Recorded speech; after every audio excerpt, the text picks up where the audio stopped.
এত দেরি করলেন যে? কই দেরি করলাম, আমি একদম ঠিক সময়ে কল দিয়েছি।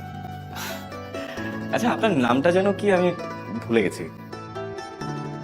আপনার আমার নাম মনে নেই? আমার নাম কেয়া। কোন সে বনের আড়ালে ফুটলো আবার কেয়া যে? কি বললেন? না না, কিছু না।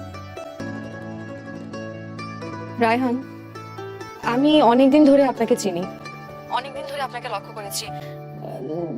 দেখেন না, এত ঘুরায় পেঁচে আমি কথা বলতে পারবো না, সোজা সাপটা আপনাকে একটা কথা বলি। আমি আপনাকে অনেক পছন্দ করি। আমিও আপনাকে খুব পছন্দ করি।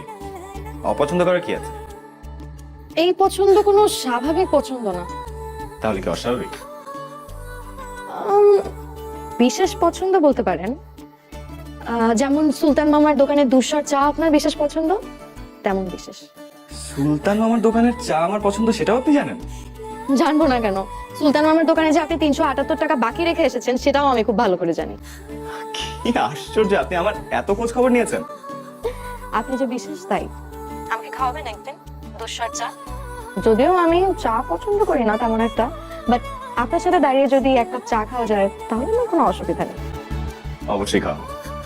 আমাকে নির্লজ্জ ভাববেন না প্লিজ। আপনি আমার বিষয়ে খোঁজ লাগিয়ে দেখতে পারেন না, আমি আমার কাজিন শফিক ভাই ছাড়া কোনো ছেলের সাথে কথা বলি না, কিন্তু আপনার বিষয়ে কিভাবে যে এত নির্লজ্জ হয়ে গেলাম আমি নিজেও জানি না। কি বলছেন? একদম ঠিক আছে। কি? আচ্ছা রায়হান, আপনি দেখতে এত স্মার্ট, এত মার্জিত একটা ছেলে, একদম আধুনিক ছেলের মতন, কিন্তু আপনার কথাবার্তা না এত ব্যাকডেটেড। বোকা নাকি আপনি?